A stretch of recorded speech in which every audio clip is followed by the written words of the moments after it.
नमस्कार. कांद्याचे मार्केट सध्या आपण बघणार आहोत. राज्यामध्ये सध्या मार्केट काय आहे ते डिटेलमध्ये बघणार आहोत. सर्वांनी विनंती करतो व्हिडिओ शेवटपर्यंत बघा. अत्यंत महत्त्वाचा व्हिडिओ या ठिकाणी आहे. यामध्ये जर बघितलं तर शेवगावमध्ये जास्तीत जास्त 1700 तर सरासरी 1200 रुपये या ठिकाणी मार्केट पाहायला मिळत आहे. 1020 क्विंटलची आवक या ठिकाणी आलेली आहे. यानंतर जामखेडमध्ये 500 क्विंटलची आवक आलेली आहे. सरासरी 1200 तर जास्तीत जास्त 1700 रुपयापर्यंत मार्केट जामखेड बाजार समितीत आपल्याला या ठिकाणी पाहायला मिळत आहे. 502 क्विंटलची आवक या ठिकाणी आलेली आहे. मोठ्या प्रमाणात जर बघितलं तर जे मार्केटमध्ये बदल व्हायला पाहिजे. सांगलीमध्ये सरासरी या ठिकाणी 1200 ते 1300 तर जास्तीत जास्त 1800 रुपये मार्केट सांगलीमध्ये आहे. 2231 क्विंटलची आवक सांगलीमध्ये पाहायला मिळत आहे.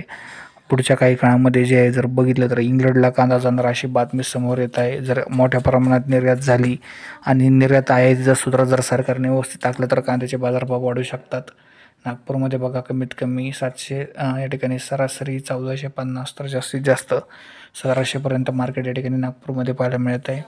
2000 क्विंटलची आवक नागपूरमध्ये आलेली आहे. सोलापूरमध्ये 12140 क्विंटलची आवक आलेली आहे.